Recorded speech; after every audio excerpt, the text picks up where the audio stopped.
1, 2. And alright, so I'm back. Okay. I see your question.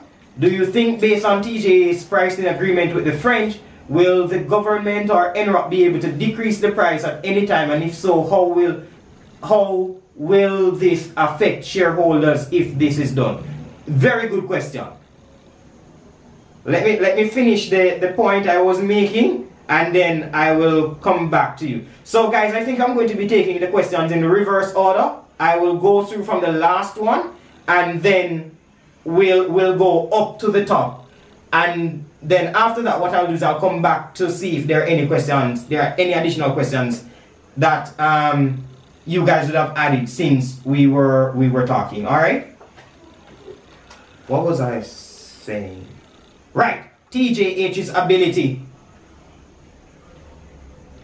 Hi, Candy. That's my doctor. So TJH's potential to increase their profitability. This might seem like a long shot, but here's why I think it makes sense. But let me tell you what it is first. I believe that TJH, with the competency that they have, and we'll talk more about the competency when we look at the next P, which is the people or the management, is their ability to actually take on additional concession agreements outside of Jamaica, outside of the Caribbean, and even outside of this hemisphere. Why is this not such a long shot?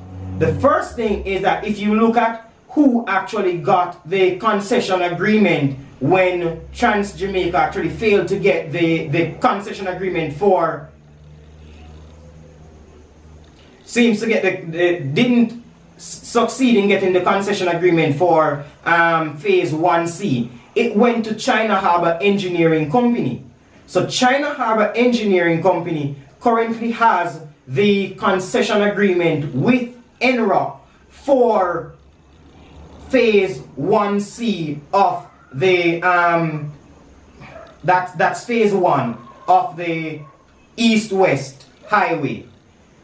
In my estimation, looking at the people, which is what I'm going to get to next, there is absolutely no reason why TransJamaica couldn't do something similar in terms of going into other territories and securing concession agreements. Alright, so that's my first point. And again, that's something that I'm really optimistic about, and I will be very vocal on it at the different forums in which I'm able to interact with the management of the company. I will always be pushing for diversification of their revenue, as well as for revenue enhancement. Because you can imagine if TJH, for example, was able to secure a concession agreement on, well, in say Guyana, for example, which is, as you guys know, Guyana is projected to be the fastest growing economy within the Caribbean, and I do believe by extension the world for 2020 or over the next 5 years. And this is due to their discovery of oil. So Guyana has reached first oil. There is a lot of infrastructure that's going to be needed in order to facilitate them taking full advantage of this new resource that they have found. Alright? Now, TransJamaica being an infrastructure management company, and that's really what TransJamaica is.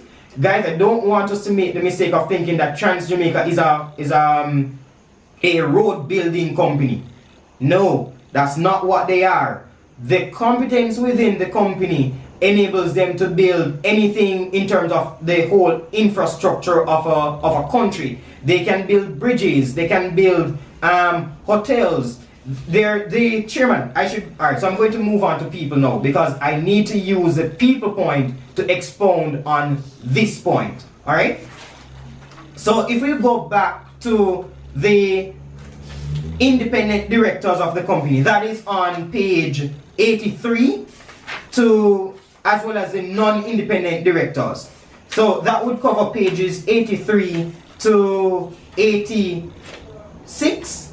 And then if you look at TJH's senior management team, which is covered on pages 86 to 87, what we're seeing, so let's just assess the chairman's competence and what he actually brings to the board. So Charles Paradis, he's first started working with the French Ministry of Defense.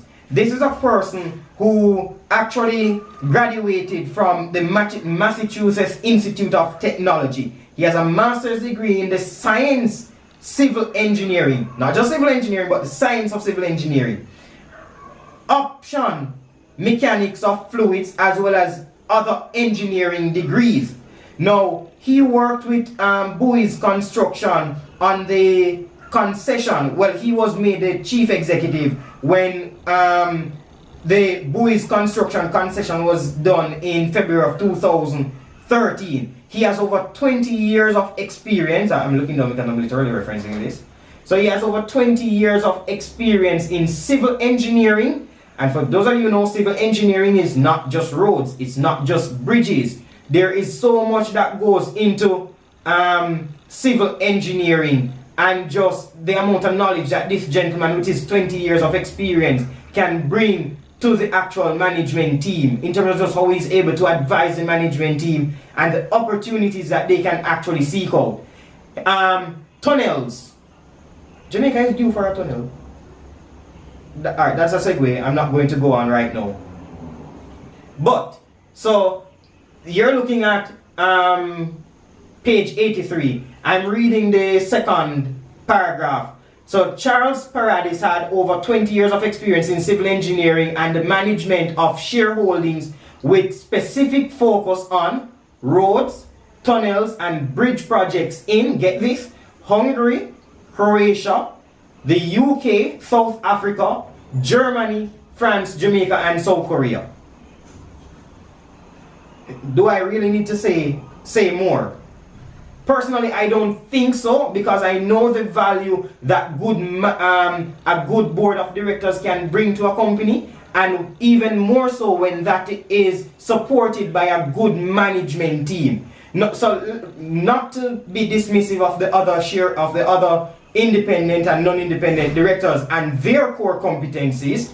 I'm going to, I've actually highlighted them, so I won't go through everything, but you're looking at John Mitchell, who was a director of Proven Wealth, Cable and Wireless, Advantage General, NCB Capital Market, and past chairman of Salada Foods Jamaica Limited.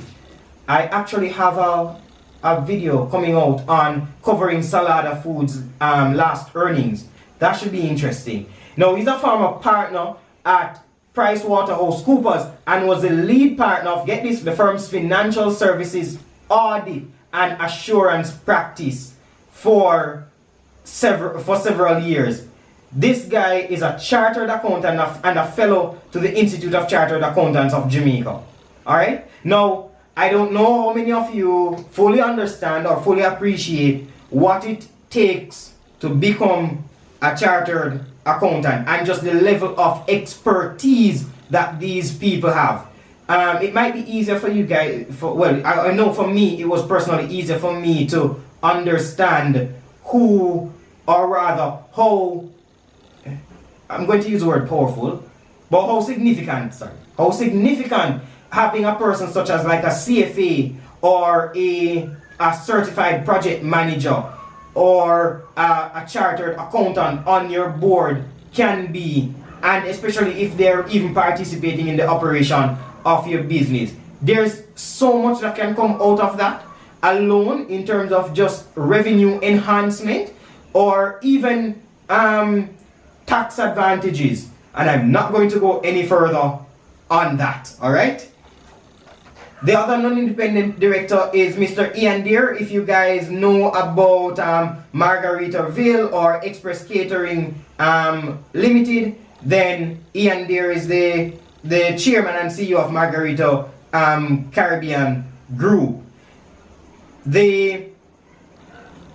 His expertise lies more in terms of the hospitality field, and I'm now recalling that in the prospectus they did mention that the company might be looking to actually enter into the development of real estate. So I think that's there. If you guys remember that, you can actually put it in the comments. I will find it before we get off this live. But just to finalize the non-independent directors, we're looking at their corporate governance guru in the form of Juliet Thompson James. Now, she's an attorney at law and the founder of Cube Corporate Support. She worked with Allied Insurance Brokers. She's a director for Students Loan Limited, and her specific competencies are within counsel. Sorry, she served as senior legal counsel and corporate secretary with responsibility for general legal advice and counsel, corporate service and compliance. And this was for Scotia Group Jamaica Limited. Now you guys probably understand just how big Scotia Group is. This lady served as the vice president and regional head for Scotia's corporate services and compliance department. All right. So what I'm saying is the company has quite a bit of heavyweights on its board. All right. The non-executive directors, I'm going to actually ask you guys to go and read that. But Alok Jain, and I hope I pronounce his name correctly. I have so much respect for this man's father. Some of you may not know, depending on when you came into the market, but if you can, try and find some old videos, and I can tell you where to find them, of Sushil Jayan. You can look up NCB annual general meetings, Grace Kennedy annual general meetings to actually see this man in action. I'll just leave it at that. Probably the best comparison would be Mr. Orit Staple. And again, you watch the same videos, you will see these men in action, and you'll see why I personally have so much respect for them. Alright? Mr. Philip Henriquez, he is the chairman of NROC. Alright? And he served also as chairman of the Chase Fund. So, what do I want to tell you about Mr. Henriquez? Other than the fact that he is a holder of an MBA in finance from Nova University in Florida. Alright? One of the key non-independent directors that I feel may have been overlooked when we're looking at just the people that are involved in TJH is Mr. Ivan Anderson. Now, let me tell you just a little bit about this man, alright? Ivan Anderson served as basically the chairman and managing director for the Urban Development Corporation. Right, he was general manager for Urban Development Corporation, and he also served as a chief executive officer for the NWA, the National Works Agency. Now, under his tenure, I'm on page 85, by the way. Under his tenure, they undertook quite a few major projects, including but not limited to improvements in terms of sections of the North Coast Highway, the widening of some major arterial roadways and bridges. So you're seeing here that there's a competence again in terms of the other infrastructure projects. Guys, this is very important. Flood damage and rehabilitation projects. Flood damage. I want to talk a little bit about flood damage. In 2018, December 2018, I was in Texas with a group of delegates from the other Caribbean territories, and one of the delegates, I won't say who or from which country, one of the major problems that they face with some of their key social infrastructure, these are the hospitals, the schools, was that they were improperly built in terms of the locations, and so they were constantly flooded.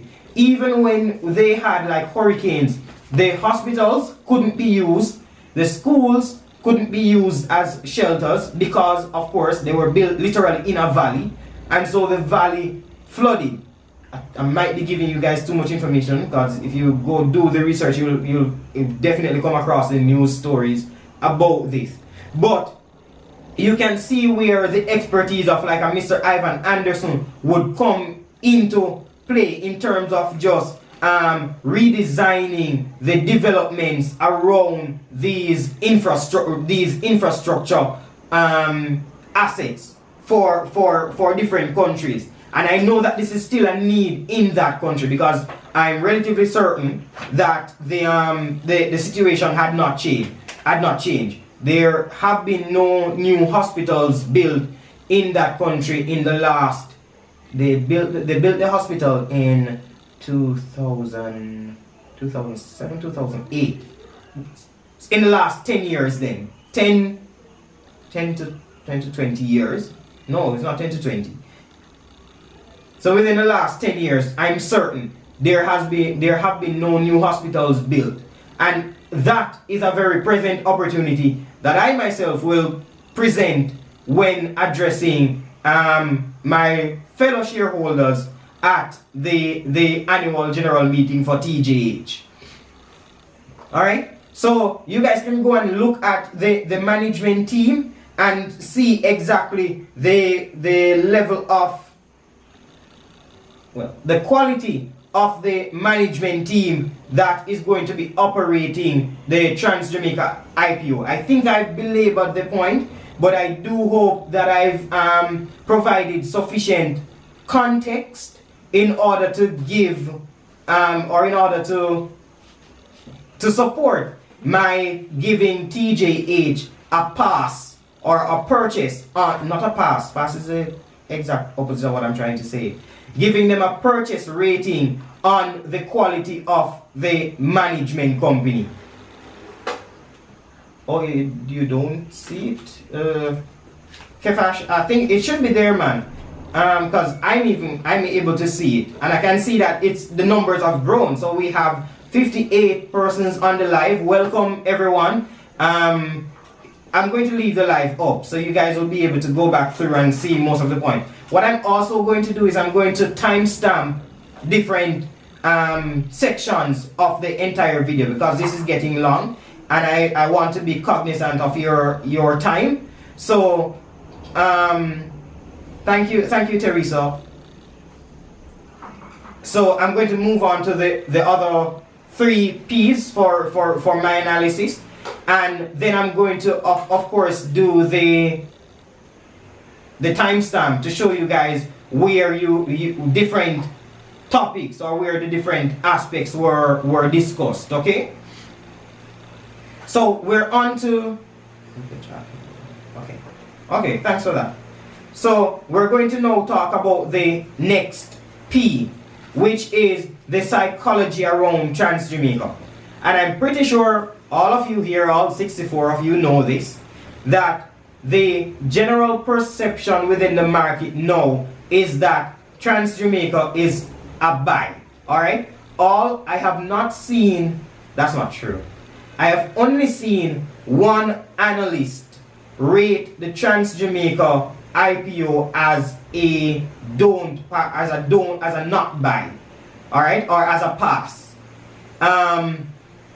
And I'll leave it to you guys to go and find out which one of the brokerage houses that, which one of the analysts that is. Alright? I'm not saying it's a brokerage house.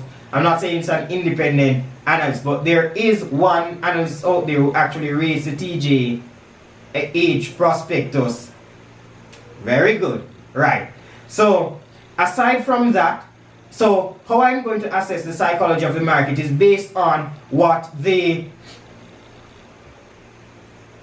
Thanks, BG. It's based on what the professionals are saying and based on what the public is saying. Guys, you realize a consistent theme in terms of just the use of P's for my principles. Sorry, I just had to segue with that. But yes, so the public perception is quite obvious, right? Everybody that I've spoken to has been bullish and has been highly anticipating this IPO. I know quite a few people who have gone against good sense, is the word I'm going to use. I know quite a few people who have gone against good sense and have actually done some things or made some financial maneuvers in order to participate in this IPO at a very significant level. I don't want to give anybody any ideas, so I'm not going to say what those maneuvers are, but suffice it to say, the public perception of the TransJamaica IPO is positive. It's very bullish, of course. And if you look at the 8 or so brokerage houses that have actually published their analysis on the prospectus, the majority of them have actually rated it as a buy, or as they've rated it as a participate. And with that said, based on my observation as well as my expectations for the company, then I also rate TransJamaica as a participate, which means it gains a purchase rating on that point in terms of the psychology. The other P that we want to look at, and perhaps the most important one, is the importance of patience when you're buying or when you're deciding to not participate in a particular offer. Just a moment.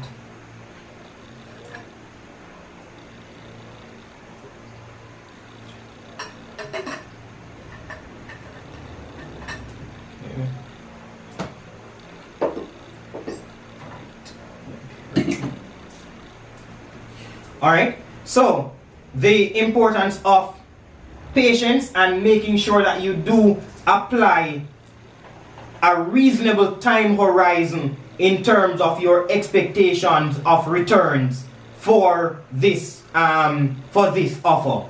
Where can I get those brokerage houses? Tiana, if you put your email address in the chat or send me, well, I'm going to give out my contact information. So let me type over here. So you can WhatsApp me and I'll send them all to you. My WhatsApp is 876-849-7988. So if you WhatsApp me, then great. I've collated all 9 or so of them. So I can literally send you one quick email with all of them attached. And they're public, so that's good. Alright? So I'm not breaking any rules by sharing that information. Alright? So we're talking about patience. Now, my expectation, and I'm saying this within the comfort of oh, hi Patrick.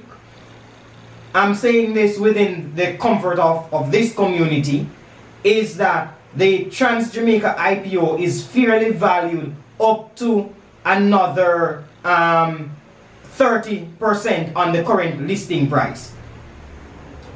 And I don't remember where that actually puts it. But I did say earlier that I was a buyer up until $2 per share. So fair for me to say